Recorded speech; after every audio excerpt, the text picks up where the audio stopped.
শুরু করছি আজকের গল্প প্রচেত গুপ্তর লেখা জ্যোৎস্নার রেল স্টেশন। ডাকাত ডাকাত!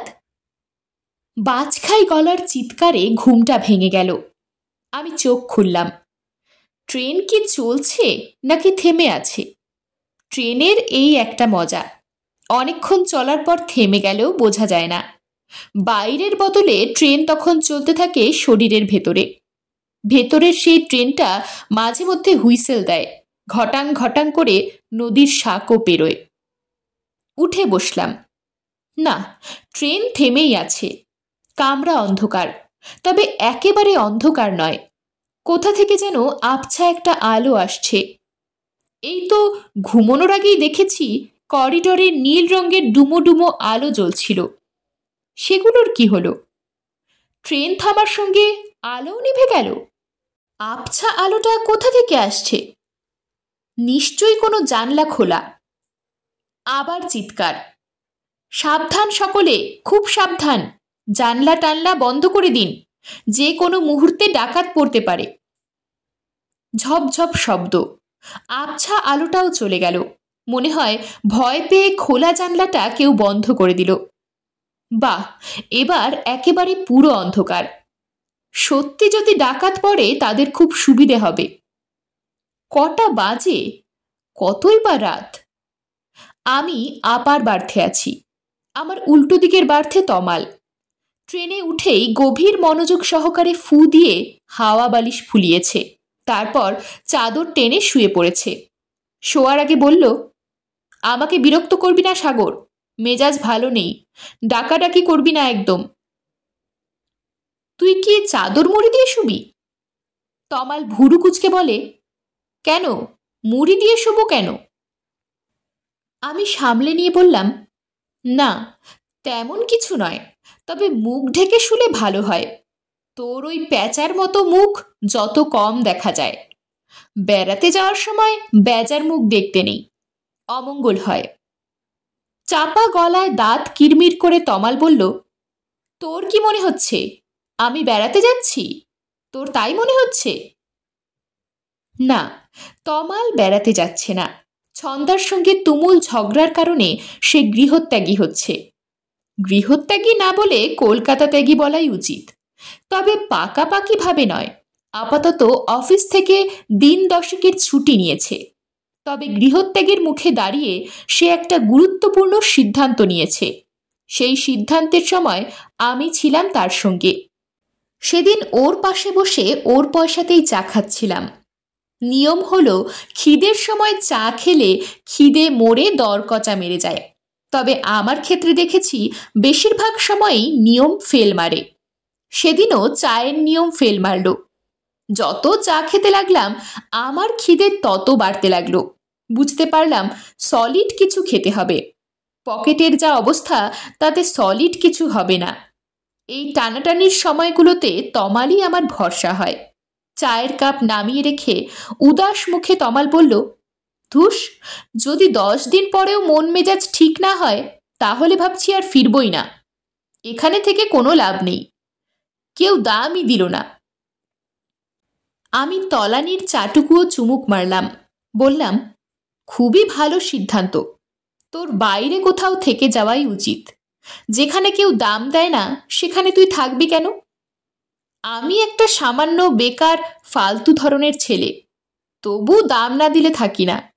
এই যেমন তুই এখন কাছাকাছি একটা কোনো খাবার হোটেলে আমাকে নিয়ে যাবি, আমি সেখানে পেট পুড়ে লাঞ্চ সারব এবং তুই দাম দিবি। দাম দিবি বলেই না আমি তোর সঙ্গে থাকব। তমাল ফোঁস করে একটা নিঃশ্বাস ফেলে বলল, রসিকতা করছিস সাগর? একটা বন্ধু বাড়ি ছেড়ে চলে যাচ্ছে আর তুই রসিকতা করছিস? না, ছেলেটার অবস্থা মনে হচ্ছে সত্যি খুবই খারাপ। ছন্দার সঙ্গে তার ঝগড়া নতুন কোনো ঘটনা নয়। গত 3 বছর ধরে এই কাণ্ড চলছে। প্রতি মাসে দুজনের কমপক্ষে 6 বার করে ঝগড়া হয়। তার মধ্যে কয়েকটা থাকে মারাত্মক ধরনের, একেবারে সম্পর্ক ছাড়াছাড়ি পর্যন্ত ঘটনা গড়ায়। যে যার পথ দেখে। এবারেরটা মনে হচ্ছে সেই মারাত্মকেরও বেশি। তমাল কলকাতা ছেড়ে পালাচ্ছে কেন? ছন্দা কি মারধরের হুমকি দিয়েছে? দিলে খারাপ করেনি। বিয়ে থার আগে সব মেয়েরই উচিত সুযোগ থাকলে হবু বরকে আগাম দু এক ঘা দিয়ে রাখা, এতে পরের দিকে সহজে কন্ট্রোল রাখা যায়। যাক, আমার এসবের মধ্যে থেকে লাভ নেই। ওদের মারধর, ওদের ভালোবাসা ওরা নিজেরা বুঝুক গে। আমার এখন খিদে পেয়েছে। গম্ভীর হয়ে বললাম, হ্যাঁ, রসিকতা করছি। সম্প্রতি আমেরিকার কোনো একটা বিশ্ববিদ্যালয়ে যেন খিদে এবং রসিকতা নিয়ে বড় ধরনের কাজ করেছে।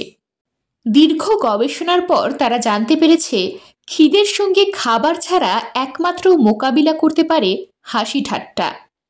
তমাল, তুই যদি মনে করিস এই সিদ্ধান্ত আকাশ থেকে নেওয়া হয়েছে, তাহলে খুবই ভুল করবি। আফ্রিকার কয়েকটা দুর্ভিক্ষ পীড়িত এলাকার মোট 722 জনের ওপর দীর্ঘ 3 বছর ধরে নিবিড় পরীক্ষা চালানো হয়েছিল। অভুক্ত মানুষকে রুটিন করে জোকস এবং হাসির গল্প শোনানো হয়েছে।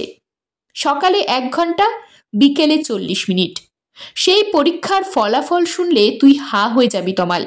খেতে না পাওয়া হাড়গিলে মানুষগুলো হাসতে হাসতে নাকি একেবারে কেলেঙ্কারি কাণ্ড বাঁধিয়েছে, কেঁদে কেটে একসা। তমাল অবাক হয়ে বলল, কেঁদে কেটে কেন? এই তো বললি হাসি, বললি না? আমি বিজ্ঞের মতো হেসে বললাম, ওরে, ওই কান্না কি আর সেই কান্নারে গাধা? এ হলো গিয়ে তোর আনন্দের কান্না, খিদে ভুলে যাওয়ার আনন্দ। ওদের প্রত্যেকের চোখের জল কালেক্ট করে ল্যাবরেটরিতে টেস্ট করা হয়েছিল। দেখা গেছে সব অশ্রুই হলো আনন্দাশ্রু। আমি সেই কারণেই রসিকতা করছি। তুই গৃহত্যাগী হওয়ার আগে আমাকে একটা হাসির বই প্রেজেন্ট করে যাস তো। মোটা দাগের কোনো জোকস হলে ভালো হয়, হাসতে হাসতে যেন পেটে খিল ধরে যায়। আমার আর্থিক অবস্থা যেরকম চলছে, তাতে সামনের কয়েকদিন মনে হচ্ছে শুধু হাসি ঠাট্টার মধ্যেই থাকতে হবে। তুই গৃহত্যাগ করছিস মানে আরও বিপদ। তমাল মাথা নামিয়ে বলল, চল, কোথায় খাবি? গোটা খাওয়ার পিরিয়ডটায় তমাল মুখটাকে হাড়ির মতো করে রাখল আর মাঝে মধ্যে বিড়বিড় করতে লাগলো। মনে হয় নিজের মনেই ছন্দার সঙ্গে ঝগড়া করছিল, কিন্তু খাওয়ালো খুব যত্ন করে। পাবদা মাছটা তো অতি চমৎকার। তমাল জোর করে 2টো দিতে বলল, শেষ পাতে আমের চাটনি আর দই। আমি সামান্য একটা মানুষ, এত যত্ন পেলে লজ্জা করে, চোখে জল চলে আসে। একেই সম্ভবত বলে আনন্দাশ্রু। আমি নিজেকে সামলে ঢেকুর তুললাম। বেশ একটা সাধু সাধু ভাব করে বললাম, বৎস, আমি তোমার ব্যবহারে সন্তুষ্ট, অতি সন্তুষ্ট। এবার বলো, আমি তোমার কি উপকার করতে পারি? তমাল ফট করে বলল, সাগর, আমার সঙ্গে যাবি? আমি চমকে উঠলাম। ছেলেটা বলে কি? আমি আমি কেন গৃহত্যাগ করব তমাল? আমার প্রেমও নেই, গৃহও নেই। ভাড়া বাড়িতে থাকি, 3 মাসের ভাড়া বাকি। যে কোনো সময় ওরাই আমাকে ত্যাগ করবে। বাজে কথা রাখ। আমার মেজাজের যা অবস্থা, তাতে মনে হচ্ছে একলা যাওয়াটা রিস্কের হয়ে যাবে। শুনেছি এই সময়টা সুইসাইডের দিকে একটা ঝোঁক আসে। ট্রেন ফেন থেকে ঝাঁপ না দিয়ে বসি। সঙ্গে পাহারার জন্যে একজনের থাকা দরকার। তুই আমাকে চোখে চোখে রাখবি। খরচ টরচ সব আমার। তাছাড়া তোর তো সুবিধেই হলো, কটা দিন খাওয়া টাওয়া নিয়ে চিন্তা করতে হবে না। গৃহত্যাগীর পাহারাদার, বাহ, চাকরিটা বেশ তো। তার উপর বেড়ানোও হয়ে যাচ্ছে। 10 দিনের জন্য লাঞ্চ, ডিনার, টিফিন, চা, সিগারেট নিয়ে নো চিন্তা। তারপর যদি তমাল গৃহত্যাগের ব্যাপারটা পাকাপাকি করে ফেলে, তাহলে তো আর কোনো কথাই নেই। প্রভিডেন্ট ফান্ড, গ্র্যাচুইটি, বোনাস টোনাস নিয়ে মন দিয়ে চাকরি করব। আমি বললাম, রাজি। তমাল বলল, গুড, তাহলে রেডি হয়ে নাও। তবে একটা শর্ত আছে, যতদিন আমার সঙ্গে থাকবে ততদিন ওই মেয়ের নাম একবারের জন্যেও মুখে আনতে পারবে না। আমি অবাক হওয়ার ভান করে বললাম, কোন মেয়ে? কার কথা বলছিস তমাল? ওই যে ওই মেয়ে, নাম শুনলে আমার মাথায় আগুন জ্বলে যাবে, তোকে মেরেও দিতে পারি। আমি মৌরি চিবোতে চিবোতে বললাম, বয়ে গেছে আমার উচ্চারণ করতে। তোর খরচে খাবো দাবো, বেড়াবো। অন্যের নাম বলতে যাব কোন দুঃখে? আমি শুধু তোর নামই বলবো। যার নুন খাই তার গুণ গাই। আচ্ছা, ছন্দার নিন্দে করা যাবে কি? তমাল কড়া চোখে তাকিয়ে বলল, নিন্দে প্রশংসা কিচ্ছু করতে হবে না। সাগর, তুই কি জানতে চাস আমরা কোথায় যাচ্ছি? আমি একটা দার্শনিক দার্শনিক ভাব করে বললাম, না, জানতে চাই না। গৃহত্যাগের কোনো ঠিকানা থাকে না। 20টা টাকা দে তো। তমাল চলে যাবার পরই আমি ঠিক করলাম 20 টাকার ফুল কিনব, কিনে ছন্দার অফিসে যাব, ওর হাতে ফুল তুলে দেব। ও অবাক হয়ে বলবে, ফুল এনেছেন কেন? নিশ্চয়ই কোনো মতলব আছে। আমি হেসে বলবো, তুমি এত বড় একটা কাজ করেছ, শুধু হাতে ধন্যবাদ দেওয়া যায় না, সেই জন্যে ফুল এনেছি। শুধু ধন্যবাদ নয়, ধন্যবাদের সঙ্গে ছন্দাকে অনুরোধও করব, বছরে যদি ও অন্তত 2টো এ ধরনের বড় ঝগড়ার ব্যবস্থা করতে পারে, আমার ফ্রিতে থাকা খাওয়া এবং বেড়ানোটা হয়ে যাবে। ছন্দা কি আমার অনুরোধ রাখবে? মনে হয় না রাখবে। মেয়েটা আমার কোনো অনুরোধই রাখে না, উল্টে মাঝে মধ্যেই ধমক ধমক দেয়। আপনার জন্যে তমাল পাগলামি করতে পারে, কারণ সে আপনার বন্ধু, তাকে সেটা মানায়। আমি করব কেন? আমি তো আপনার বন্ধু নই। সুতরাং কথা না বাড়িয়ে যত তাড়াতাড়ি সম্ভব চলে যান, আমার অনেক কাজ আছে। আর হ্যাঁ, যাওয়ার আগে এই প্যাকেটটা দয়া করে নিয়ে যাবেন। এটায় আপনার জন্য একটা জামা আছে, রং পছন্দ হলে পরবেন, না হলে ফেলে দেবেন, তবে দয়া করে আমাকে দেখাতে আসবেন না। এই মেয়ে আমার অনুরোধ কেন রাখবে? আশ্চর্য, ছন্দা সেদিন আমার অনুরোধ রাখল। প্রথমটায় গাইগুই করছিল, শেষ পর্যন্ত রাজি হয়েছে। আমি এত খুশি হলাম, মনে হলো ছন্দার অফিসের মধ্যেই একটা লাফ মারি। সাহস হলো না। বেকার মানুষের কাজের জায়গায় লাফালাফি করা মানায় না। আবার কে যেন চিৎকার করে উঠল, ডাকাত পড়তে পারে, ডাকাত, সাবধান সবাই। সত্যি ডাকাত পড়বে নাকি? তমালকে ডাকবো? থাক, দরকার নেই। যে মানুষ সব ছেড়ে ছুড়ে বিবাগী হওয়ার প্ল্যান নিয়েছে, তার কাছে ডাকাতি বা কি, আর সন্ন্যাসী বা কি? ঘুমোচ্ছে ঘুমুক। আহা, বাড়িঘর ছেড়ে এসে এমন নিশ্চিন্তে কতজনই বা ঘুমোতে পারে? ক্রমশ অন্ধকারটা একটু চোখ সওয়া হয়েছে। ঘুম ভেঙে উঠে বসেছে অনেকেই। একজন দুজন হাঁটা চলাও করছে। বার্থের ওপর থেকে আমি ঝুঁকলাম। কে যেন ফস করে একটা টর্চ জ্বালল। হলুদ রঙের আলোর বল লাফিয়ে উঠল কামরায়। অমনি বাজখাই গলার ধমক, টর্চ কে জ্বালালেন? নিভিয়ে ফেলুন, নিভিয়ে ফেলুন এক্ষুনি। আলো দেখলেই কামরাটা টার্গেট হয়ে যাবে। যে টর্চ জ্বালিয়েছিল সে বোধহয় ধমক শুনে রেগে গেল, বলল, রাখুন তো মশাই আপনার টার্গেট। তখন থেকে ডাকাত ডাকাত করে চেঁচাচ্ছে। কি এমন সোনাদানা নিয়ে ট্রেনে উঠেছেন? সঙ্গে মেয়ে ছেলে আছে, অন্ধকারে কেউ গায়ে হাতটা দিয়ে দিলে কি হবে? ধরতেও পারবো না। এতক্ষণ সবাই চুপ করেছিল। এই মারাত্মক কথার পর গোটা কামরায় একটা শোরগোল পড়ে গেল। চোর ডাকাত সব মাথায় উঠল। এই টর্চটা দাও, শিগগিরই দাও। শিগগিরই দেব কি করে? কিছু দেখতেই তো পাচ্ছি না। উফ, তোমাদের নিয়ে বেরোনোটাই ভুল হয়েছে। নীল ব্যাগের চেনের মধ্যে আছে, হাত ঢুকিয়ে দেখো। লাল নীল কিচ্ছু বুঝতে পারছি না, অন্ধকারে সব একরকম দেখাচ্ছে। আচ্ছা ছাড়ো, আমি দেখছি। এই যে দাদা, আমার ব্যাগটা টানাটানি করছেন কেন? ভাই, আমি কি ইচ্ছে করে টানছি? ঝগড়া করছেন কেন? এই চোপ, এদিকে ঘেঁষছেন কেন? দেখছেন না আমার মেয়েটা শুয়ে আছে? নিজের জায়গা ঠিক করে বসুন। মুখ সামলে কথা বলবেন দিদি। ওফ, মোবাইলটা কাজ করছে না। মোবাইল দিয়ে কি হবে? পুলিশ ডাকবেন? চোপ। ও টিকিট চেকার দাদা, আপনি কোথায় গেলেন?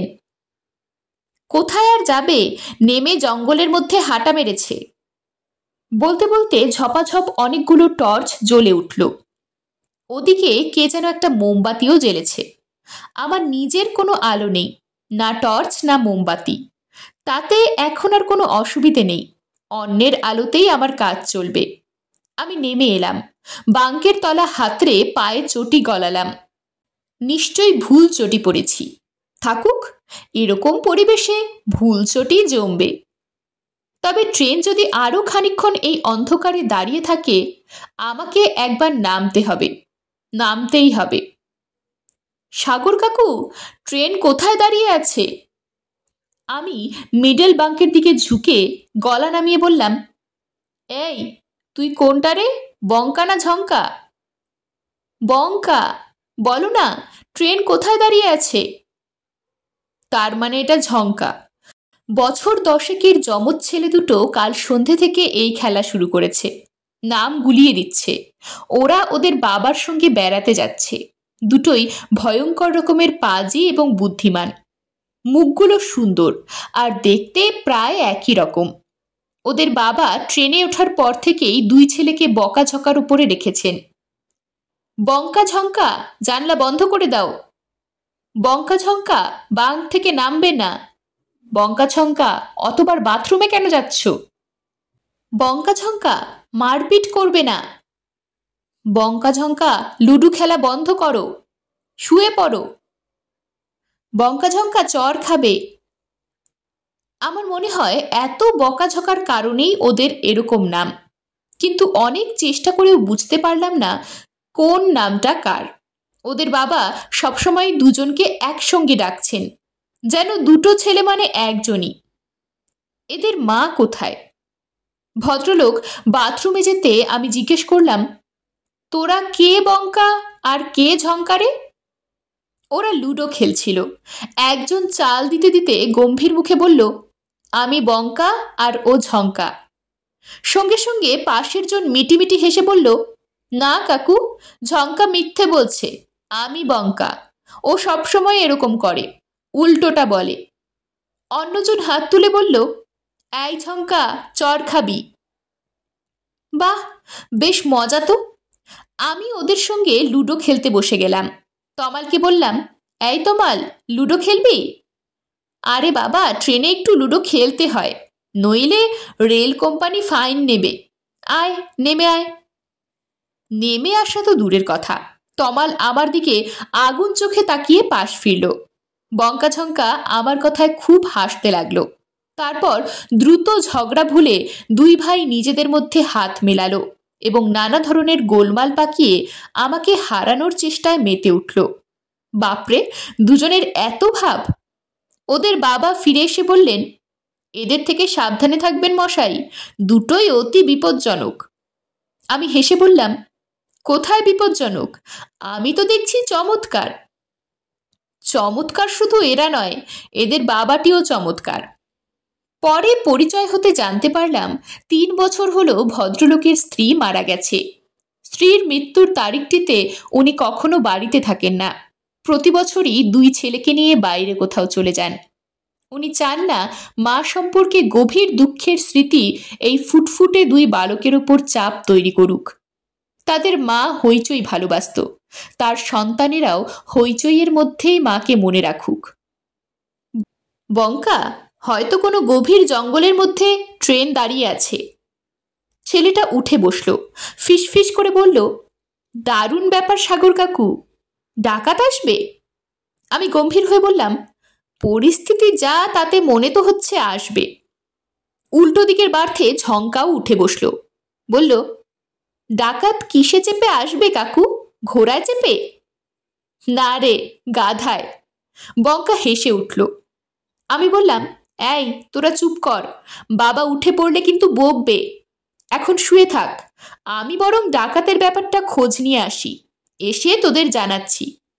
বঙ্কা ফিসফিস করে বলল, ঠিক আছে, তাড়াতাড়ি যাও, আমরা অপেক্ষা করছি, ডাকাত এলেই ছুটে এসে আমাদের খবর দেবে।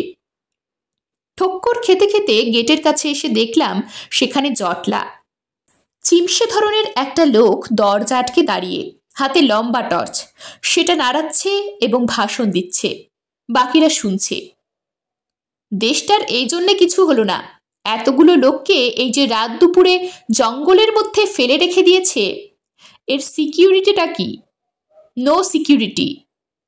এই যদি বিদেশ হতো তাহলে দেখতেন কয়েক মিনিটের মধ্যে মাথার উপর হেলিকপ্টার ভো ভো করত। বিদেশের ব্যাপার স্যাপারই আলাদা। এখন এখানে একটা গুড ব্যাড কিছু হয়ে গেলে কে রেসপন্সিবিলিটি নেবে?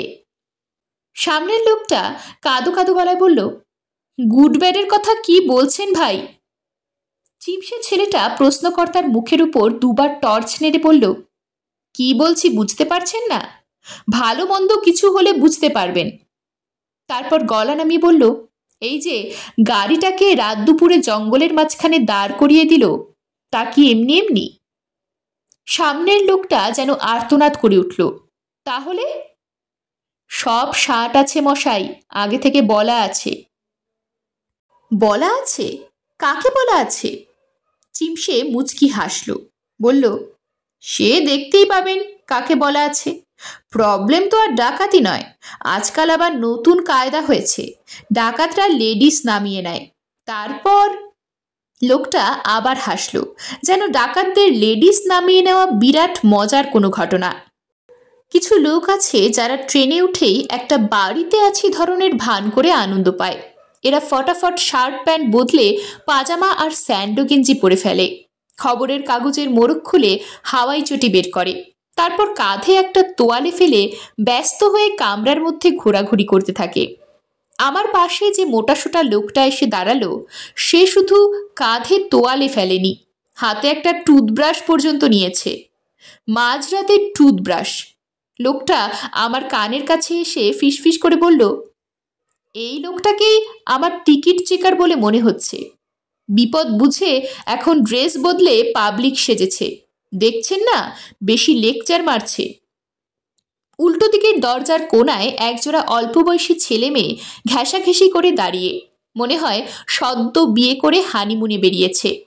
শুনতে পেলাম মেয়েটা ফিসফিস করে বলছে, তখনই বললাম এসি কোচের টিকিট করো।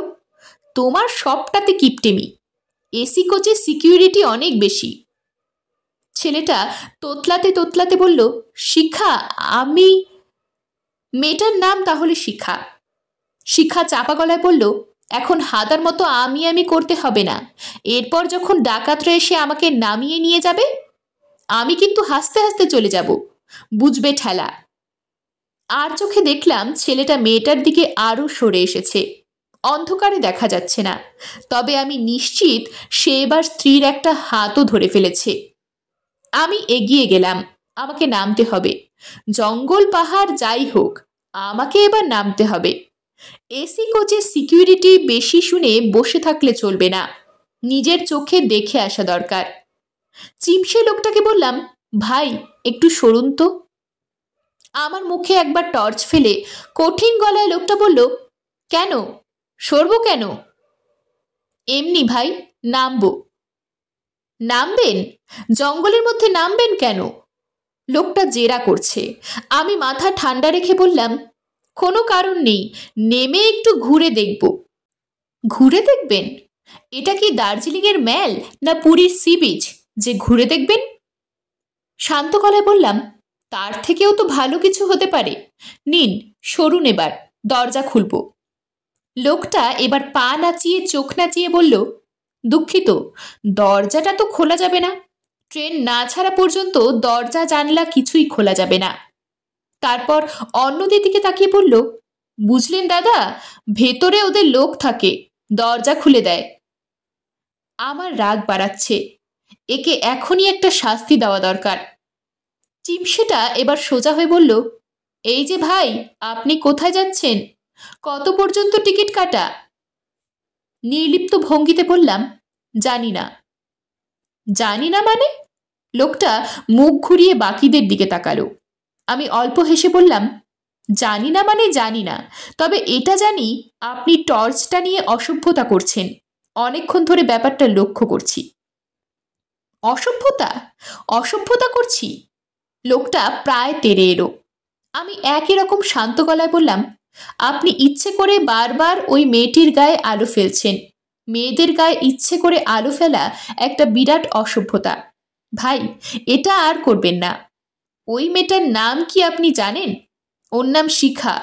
অন্য কোনো নামের মেয়ে হলে অসুবিধে ছিল না, কিন্তু আপনি বোধহয় জানেন না শিখা নামের মেয়েরা ডেঞ্জারাস হয়। এরা ডাকাতদেরই ভয় পায় না, আপনি তো কোন ছুঁচো। বলা যায় না, এই অপরাধের জন্য এগিয়ে এসে ও আপনাকে একটা চড়ও মারতে পারে।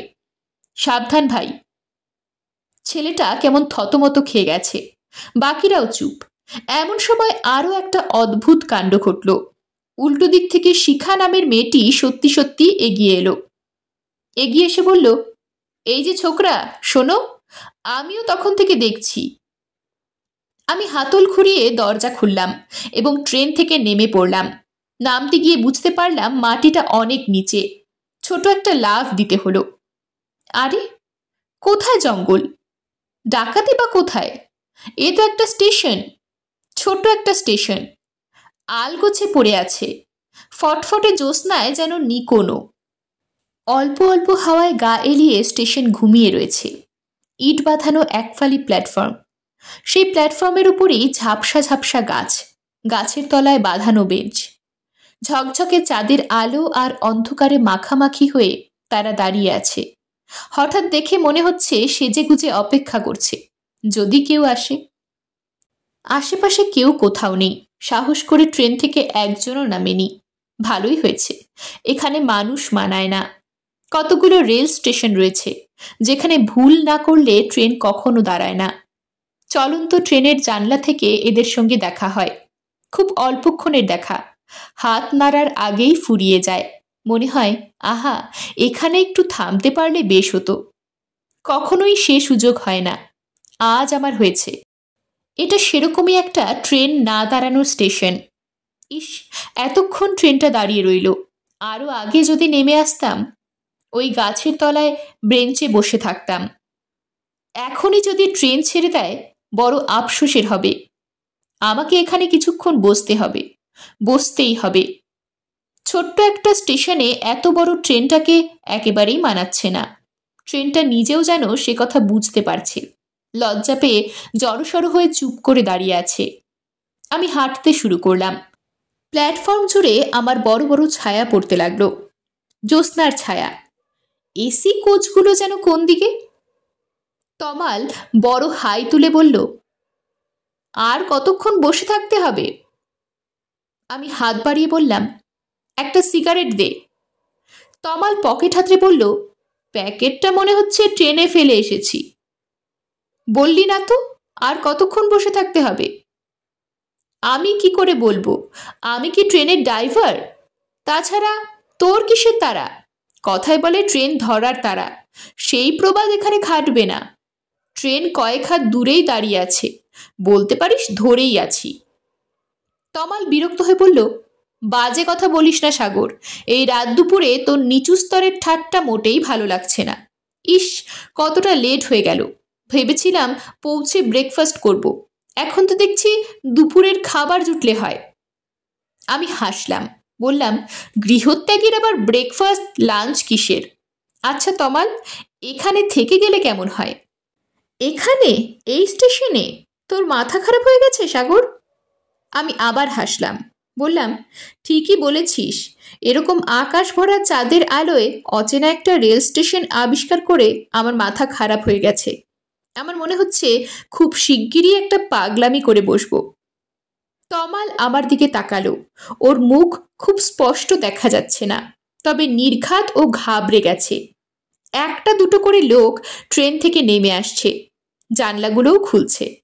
ডাকাতের ভয় মনে হয় কেটেছে, তবে কেউই দরজা থেকে খুব বেশি দূরে যাচ্ছে না। হঠাৎ যদি গাড়ি ছেড়ে দেয়? কেউ কেউ আবার হাতল ধরে দাঁড়িয়েছে। ট্রেন ছেড়ে দিলে এখানে পড়ে না থাকি। সত্যি, মানুষ পড়ে থাকতে কত ভয় পায়। শুধু শিখা আর তার স্বামী আমাদের মতো খানিক দূরের একটা বেঞ্চে গিয়ে বসেছে। গাছের কতগুলো ডাল নিচু হয়ে বেঞ্চটাকে ওদের জন্যেই যেন একটু আলাদা করে রেখেছিল। আশ্চর্য, ওরা কি জানতো? দুটো ছায়াকে মনে হচ্ছে গাছেরই ডালপালা। সেই ছায়া অল্প অল্প নড়ছে। কি করছে ওরা?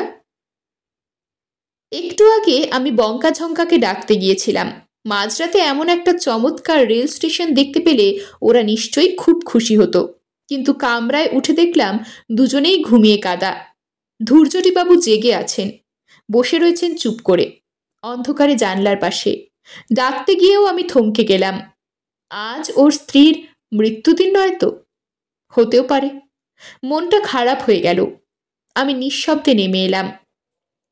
টুথব্রাশ হাতে সেই লোকটা প্ল্যাটফর্মে নেমে এসেছে বটে, কিন্তু এখনো টুথব্রাশ ছাড়েনি।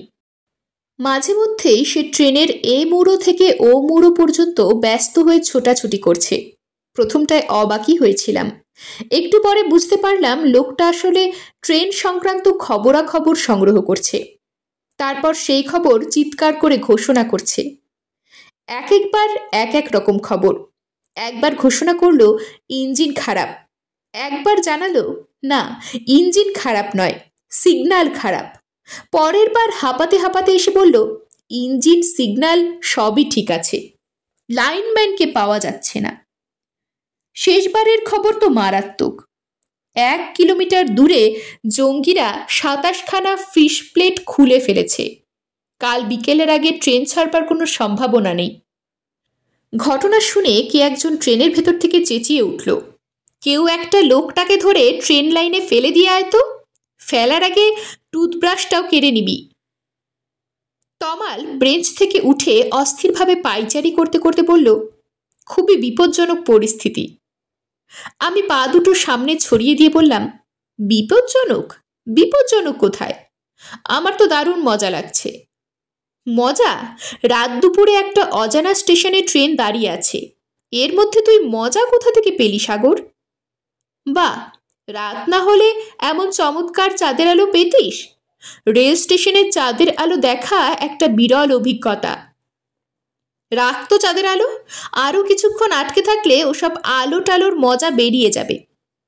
আমি আকাশের দিকে তাকিয়ে বললাম, তুইও পাবি, তুইও মজা পাবি। তমাল রাগে গো গো করতে করতে বলল, একজনের জন্যে আজ এই হাল হয়েছে, শুধু একজনের জন্যে, তার জন্যেই আজ আমি ঘর ছেড়েছি। তোর মতো একটা পাগলের সঙ্গে আজ রাত দুপুরে পথের মাঝখানে বসে গেলাস গেলাস চাঁদের আলো গিলছি। হাসি পাচ্ছে। হাসি চেপে বোকার মতো মুখ করে বললাম, কার জন্যে? তমাল আঙ্গুল তুলে বলল, খবরদার সাগর, ওই নাম মুখে আনবি না, তোর সঙ্গে কিন্তু শর্ত রয়েছে। আমি ব্রেঞ্চের ওপর লম্বা হয়ে শুয়ে পড়লাম। বললাম, ঠিক আছে, আনবো না। তুই এখন যা তো, অনেক বক বক করেছিস, একটু ঘুমিয়ে নি। সে কি, ঘুমোবি মানে? ট্রেন যদি ছেড়ে দেয়? সাগর, সবসময় রসিকতা মানায় না, ঘুমোতে হলে ট্রেনে উঠে ঘুমোও। আমি পাত্তা না দিয়ে বললাম, আহ, কতদিন গাছের তলায় ঘুমোইনি। শুধু কি গাছ, গাছের সঙ্গে আবার ঠান্ডা হাওয়া। তুইও ওদিকের বেঞ্চটায় শুয়ে পড় না তমাল, দেখবি মাথা ঠান্ডা হয়ে যাবে, গুনগুন করে গান ধরবি। তমাল শুলো না, আবার গেলও না, উল্টো দিকে মাথার কাছে বসে রইল। বসে বিড়বিড় করতে লাগলো, মনে হয় ছন্দার সঙ্গে ঝগড়া করছে।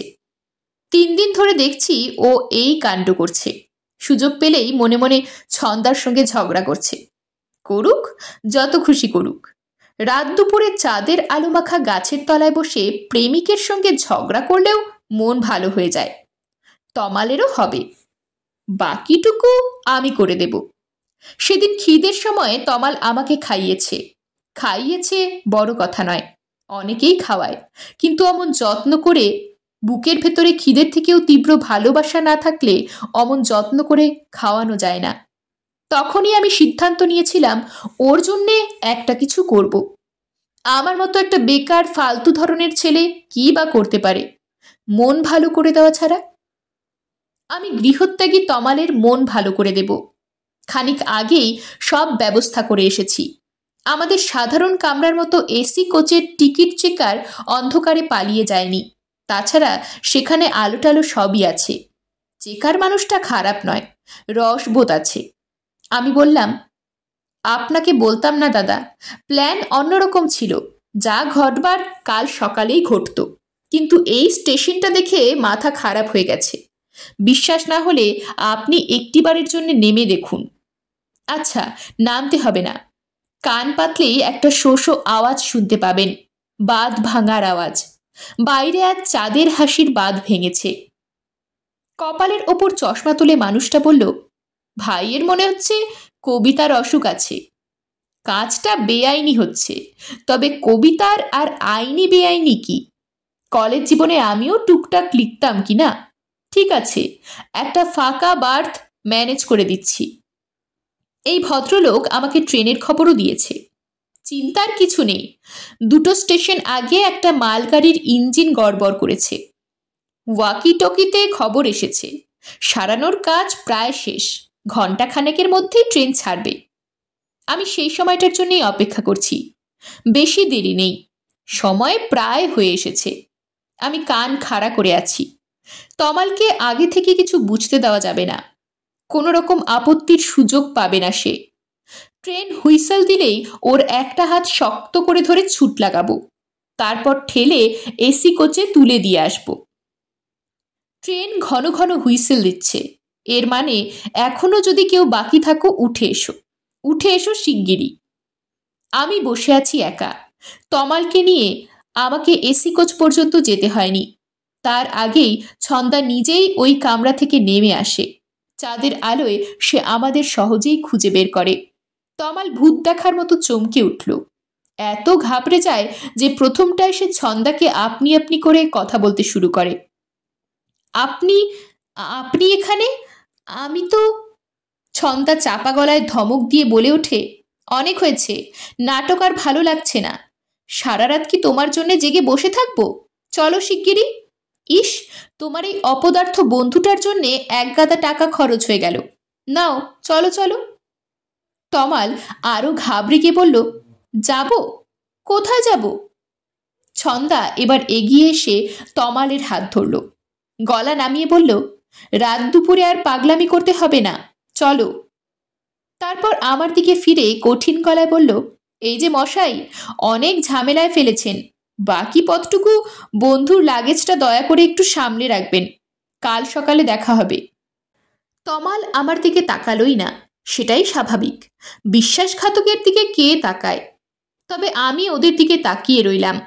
কুয়াশার মতো নীল আলোয় ছায়া তৈরি করতে করতে ওরা এসি কোচের দিকে হেঁটে চলে যাচ্ছে।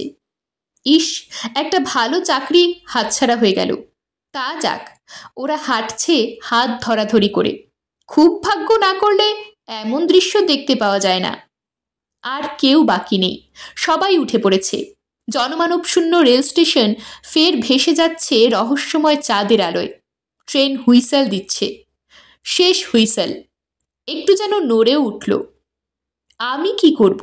চলে যাব নাকি থেকে যাব এই জ্যোৎস্নার রেল স্টেশনে? এরকমই আরও সব গল্প পেতে চ্যানেলটিকে সাবস্ক্রাইব করে দেবেন। আর গল্পটি যদি ভালো লেগে থাকে তাহলে লাইক, শেয়ার আর কমেন্ট করে দেবেন।